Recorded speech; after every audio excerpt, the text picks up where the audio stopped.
Tim kami, Tim Pro, percaya dengan teguh bahwa masih ini benar. Mari berbicara tentang LDR. Mari kita bicara tentang faktanya dan realitasnya. Media sosial bukanlah pengganti interaksi. Bahwa gengsi generasi paling terhubung adalah generasi paling kesepian. Anda adalah pengguna pasif. Anda akan merasa kesepian. Ini bukan koneksi palsu. Kami berbicara tentang ruang perbandingan yang merusak. Apakah kita harus membiarkan hubungan LDR memudar? Ini adalah ambience awareness. Inti dari permasalahan tim kami. Pekerjaan. Kita bicarakan hubungan sosial. Jadi solusi Anda apa, Sel? Kami jelas, media sosial mungkin terlihat menghubungkan. Interupsi. Tidak bisa, itu adalah interupsi. Anda mengabaikan poin kami tentang grand opening. Assalamualaikum warahmatullahi wabarakatuh. Yang terhormat Profesor Dr. Entri Buriswati MPD dan Ibu Hestiani Parai MPD selaku dosen pengampu mata kuliah filsafat ilmu, teman-teman kelas 1 PB5 Prodi Pendidikan Bahasa dan Sastra Indonesia serta kedua tim yang sudah siap berargumen. Sebelumnya, marilah kita panjatkan puji serta syukur kehadirat Allah Subhanahu wa Ta'ala atas rahmat kesehatan sehingga kita dapat berkumpul di acara debat kita pada hari ini. Kita akan mengupas sebuah nosi yang relevan di abad ke-21. Dewan ini percaya bahwa media sosial lebih banyak memperkuat daripada merusak hubungan manusia. Di sisi kanan saya terdapat tim pro yang akan mendukung mosi ini. Terdiri dari Abi, Ise, dan Nini.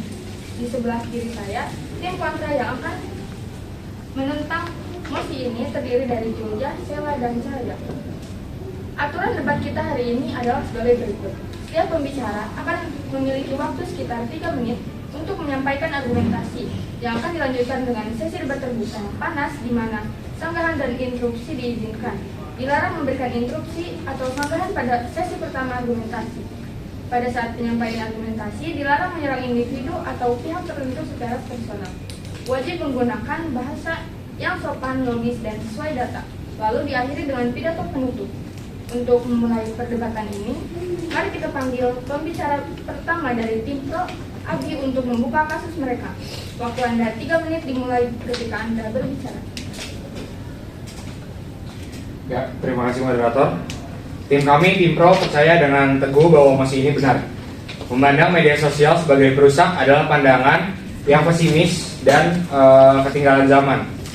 Media sosial bukanlah pengganti interaksi, melainkan ekstensi dan amplifikasi dari naluri sosial kita. Argumen dari kami sederhana. Media sosial secara unik mengatasi hambatan fisik. Ia memelihara ikatan kuat yang terancam oleh jarak dan waktu. Lihatlah dari data Pew Research Center. Pasangan, terutama yang muda, menggunakan teknologi ini untuk merasa lebih dekat.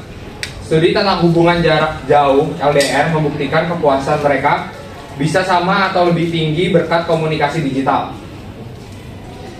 Ini bukan koneksi palsu, ini adalah ambience awareness. Kemampuan untuk tetap merasa terhubung dengan sahabat atau keluarga hanya dengan melihat unggahan cerita mereka. Ini adalah pemeliharaan hubungan dengan upaya rendah di tengah jadwal yang sibuk. Lebih penting lagi, media sosial adalah penyelamat bagi mereka yang terisolasi. Bagi komunitas marginal seperti penyandang disabilitas yang tidak menemukan dukungan di dunia offline, media sosial menyediakan ruang aman. Meta-analisis di Computer in Human Behavior jelas kelompok dukungan online atau OSS secara signifikan mengurangi depresi dan kecemasan. Jadi tim kontra harus menjawab, apakah kita harus membiarkan hubungan LDR memudar?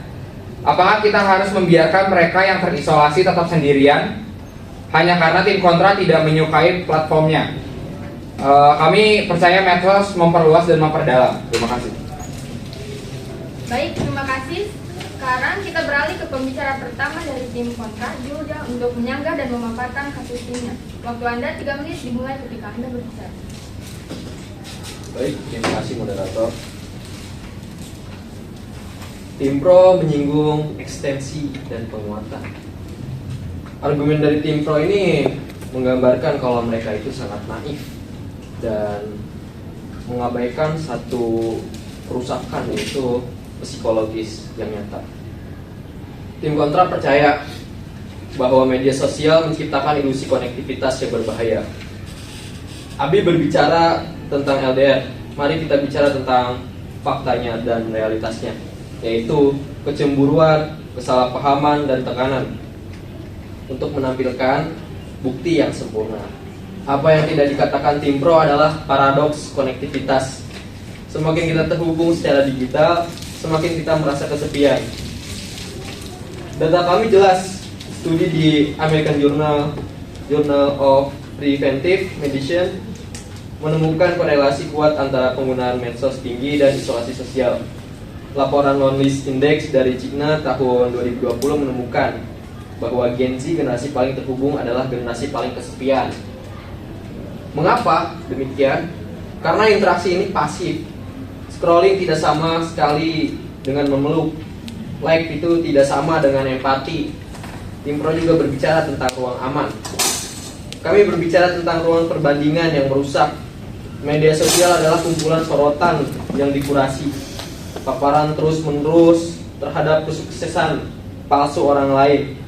Akibatnya timbullah ruang iri hati dan depresi. Ini bukan spekulasi. Ini adalah temuan dari berbagai meta-analisis. Kita mengorbankan kepuasan hidup kita sendiri demi ilusi koneksi. Jadi kasus kami jelas. Media sosial mungkin terlihat menghubungkan, tetapi pada kenyataannya ia mengisolasi kita dalam gelembung perbandingan dan kesepian yang menyakitkan. Baik, terima kasih Julia atas sanggahan yang. Perdebatan mulai memanas. Kita lanjut ke pembicara kedua tim pro. Pada Isa, waktu Anda 3 menit dulu. Terima kasih moderator. Julja baru saja menyalahkan alat dari cara orang menggunakannya. Tentu saja jika Anda adalah pengguna pasif, Anda akan merasa kesepian. Argumen kami adalah tentang penggunaan aktif untuk membangun sebuah komunitas. Dan tim kontra baru saja meremehkan apa yang mereka sebut dangkal. Ini adalah kesalahpahaman sosiologis yang fundamental. Mari kita bicarakan tentang kekuatan ikatan lemah atau the strength of weak ties dari Mark Granovetter. Ini adalah teori sosiologis klasik, di mana ikatan lemah atau perkenalan singkat dapat menjadi jembatan bagi kita untuk mendapatkan koneksi yang membuka peluang pekerjaan ataupun informasi baru. LinkedIn, Facebook, Twitter adalah contoh perwujudan modern dari teori ini. Riset dari Facebook dan University of Milan memvalidasi teori Granovetter ini di era digital. Ikatan lemah atau perkenalan singkat dapat memperluas wawasan kita. Lebih jauh lagi, soal otentisitas, tim kontra berbicara tentang highlight reel. Itu hanya dari satu sisi. Sisi lainnya adalah komunitas niche. Komunitas niche adalah di mana orang-orang berkumpul berdasarkan minat mereka. Ini adalah tempat di mana orang bisa menjadi 100% diri mereka sendiri sesuai dengan minat mereka. Media sosial menghubungkan kita secara mendalam pada level yang tidak mungkin dilakukan secara offline. Terima kasih. Baik, terima kasih Isa. Poin tentang ikatan lemah cukup menarik. Mari kita dengar tanggapan dari pembicara kedua tim kontra. Sela, waktu Anda 3 menit dimulai sekarang. Baik, terima kasih moderator. Justru ikatan lemah atau strength of weak ties yang tadi Anda banggakan itu adalah inti dari permasalahan tim kami. Nah, kenyataan lapangannya pada zaman sekarang banyak pengguna pasif, terutama Gen Z. Nah, menurut studi Cigna Loneliness Index menemukan bahwa pengguna berat media sosial memiliki skor kesepian yang jauh lebih tinggi. Ikatan lemah ini membawa poin kami tentang spamming atau phone snooping, yaitu mengabaikan kehidupan sosial demi ponsel atau demi media sosial. Sehingga ini berdampak menurunkan kualitas percakapan dan kepuasan dalam suatu interaksi atau hubungan antara orang. Terima kasih. Terima kasih Sela. Sekarang kedua tim telah meletakkan argumen inti mereka. Kita akan memasuki sesi debat terbuka selama 6 menit. Di sesi ini, interupsi dan sanggahan diizinkan. Silakan angkat tangan untuk interupsi. Tim pro, Anda boleh memulai terlebih dahulu. Baik, jadi tim kontra ini terus menyalahkan platform media sosial atas perilaku buruk yang terjadi. Contohnya seperti scrolling tanpa batas waktu dan juga paparan dari konten-konten yang cukup mencurigakan atau tidak terpercaya gitu. Jadi argumen pubbing yang dijelaskan oleh tim kontra yaitu celah itu cukup lemah karena tindakan mengabaikan teman berbicara hanya demi gawai itu dikarenakan oleh masalah etika dan moral berkomunikasi, bukan masalah teknologi. Interupsi. Itu bukan pilihan, itu desain. Notifikasi itu dirancang secara psikologis untuk menarik perhatian Anda, dan perlahan Anda akan terbawa secara adiktif terhadap media sosial. Media sosial itu ingin orang-orang tanpa sadar melakukan farming karena itu adalah cara mereka dalam menghasilkan uang. Interupsi. Jadi solusi Anda apa, Sel? Memutus total. Bagaimana dengan jutaan orang yang bergantung pada grup dukungan online yang saya sebutkan tadi? Apakah Anda akan berkata pada remaja Gen Z yang terisolasi di kota kecil, maaf, koneksi Anda tidak otentik? Interupsi. Terus gimana remaja putri yang bunuh diri karena cyberbullying dan perbandingan di Instagram? Apakah koneksi mereka otentik? Data kami tentang depresi dan kesepian Cina jauh lebih besar skalanya daripada manfaat nature yang Anda sebutkan. Interupsi, Anda mengabaikan poin kami tentang granoveter atau ikatan lemah. Ikatan lemah sangat penting bagi ekonomi. Orang dapat mendapatkan pekerjaan. Interupsi, pekerjaan. Kita bicarakan hubungan sosial. Anda menukar keintiman dengan transaksi dan ikatan lemah. Anda itu hanya ada di dalam echo chamber. Saya, Anda belum berbicara. Silakan elaborasi. Baik, terima kasih moderator. Ini adalah poin terbesar kami yang belum tim pro sentuh. Polarisasi.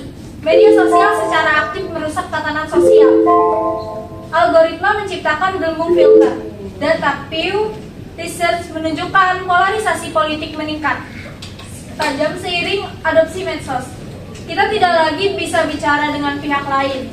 Media sosial mendorong kita untuk membenci tetangga kita sendiri karena pihak politik mereka. Itu menghancurkan hubungan tingkat makro. Interupsi. Tidak bisa, itu adalah generalisasi berlebihan. Saya sendiri menggunakan media sosial untuk melihat perspektif yang berbeda dalam suatu masalah atau kasus. Saya mengikuti orang-orang yang tidak saya setujui untuk memahami mereka dalam cara pandang ataupun pendapat mereka. Lagi-lagi ini adalah pilihan pengguna. Interupsi. Ayolah, Anda adalah pengecualian, bukan aturan.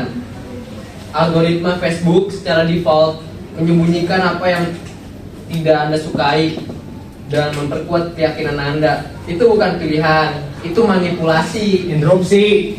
Manipulasi atau tidak, itu seperti analogi infrastruktur, seperti jalan raya. Ada yang menggunakannya untuk kejahatan, tapi ada juga yang menggunakannya untuk mengantar pasien menggunakan ambulan. Kami memilih fokus pada ambulan, pada LDR, pada grup dukungan, pada koneksi berbasis otentik minat. Interupsi. Jalan raya itu dibangun di atas rawa beracun. Ambient awareness yang tadi Anda sebutkan itu adalah stalking pasif, bukan suatu hubungan. Cukup. Waktu debat terbuka telah habis. Panas sekali. Kita jelas melihat dua pandangan yang sangat bertentangan tentang realitas ini. Sekarang kita beralih ke pidato penutup. Pidato penutup akan dimulai dari tim kontra. Saya panggil pembicara ketiga saya untuk merangkum kasus tim kontra. Waktu Anda 3 menit per menit. Terima kasih. Mari kita tinjau apa yang telah kita dengar hari ini. Tim Pro telah memberikan kita visi utopis tentang media sosial, tempat ajaib yang dimana tidak ada yang kesepian dan semua orang mendapat pekerjaan. Tapi mereka gagal total, menyangga inti kerusakan yang kami paparkan. Kami menunjukkan kepada Anda dengan data dari Cigna, data dan studi medis bahwa media sosial secara paradoksal meningkat kesepian dan isolasi. Tim Pro tidak punya jawaban selain itu pilihan pengguna. Kami menunjukkan kepada Anda melalui konsep pubbing bahwa media sosial secara aktif merusak kualitas interaksi tatap muka. Fondasi dan setiap hubungan kuat, Tim Pro mengabaikan sebagai etiket. Kami menunjukkan kepada Anda melalui seri artikel bahwa kita menukar kualitas ikatan kuat, dan yang paling penting, kami menunjukkan kepada Anda bahwa di tingkat makro, algoritma ini dirancang untuk memecah belah kita. Mereka menciptakan echo chamber dan polarisasi yang kita racuni dialog sipil kita. Media sosial bukanlah eksistensi, ia adalah pengganti yang buruk. Ia mengganti kehangatan dengan like, empati dengan perbandingan, dan komunikasi dengan tribalisme. Jangan tertipu oleh ilusi konektivitas pilih realitas. Terima kasih. Baik, terima kasih saya. Dan untuk menutup perdebatan kali ini, pidato penutup dari tim Pro saya panggil pembicara ketiga ini. Waktu Anda 3 menit dimulai dari sekarang. Baik, terima kasih untuk moderator. Hari ini tim kontra telah melukiskan gambaran terkait media sosial yang gelap dan pesimis. Layaknya bahwa teknologi adalah monster yang tidak bisa dikendalikan dan manusia adalah korban pasifnya. Kami tentunya menolak pandangan itu. Saya mewakili tim pro akan menjelaskan beberapa poin yang kurang ditegaskan oleh tim kontra sebagai berikut. Pertama, tim kontra itu tidak pernah benar-benar menyanggah bahwa pasangan LDR atau keluarga yang terpisah oleh jarak itu menggunakan media sosial untuk memelihara cinta dan hubungan sebagai suatu kebutuhan, bukan ilusi. Kedua, tim kontra kurang menyetujui konsep sosiologis dari Granovetter yang menjelaskan bahwa mobilitas sosial dan pertukaran informasi adalah pilar dari masyarakat modern dan media sosial yang membantu mempercepatnya. Jadi masalah yang diangkat oleh tim kontra terkait kesepian, adiksi, dan polarisasi memang benar nyata. Tetapi itu adalah tantangan sosial yang harus kita atasi dengan literasi digital, regulasi, dan etika moral yang baik. Hal tersebut bukanlah bukti bahwa media sosial merusak hubungan. Menurut kami, media sosial adalah alat, tidak lebih tidak kurang. Ia hanya memperkuat apa yang sudah ada di dalam diri manusia sebagai kebutuhan kita untuk terhubung. Terima kasih. Baik, terima kasih Nini dan terima kasih kepada keenam pembicara atas debat yang luar biasa, penuh data dan panas kali ini. Kita telah mendengar dua sisi yang sangat kuat. Tim Pro berargumen bahwa media sosial adalah alat vital, sebuah ekstensi yang memelihara ikatan kuat, menciptakan hubungan dan mengaktifkan ikatan rumah. Sementara tim kontra memperingatkan kita akan ilusi konektivitas, paradoks kesepian, erosi interaksi tatap muka, dan polarisasi masyarakat. Kedua belah pihak memberi kita banyak hal untuk direnungkan tentang cara kita hidup dan terhubung di era digital ini. Dengan ini, perdebatan saya nyatakan selesai. Terima kasih perhatian Anda. Assalamualaikum warahmatullahi wabarakatuh.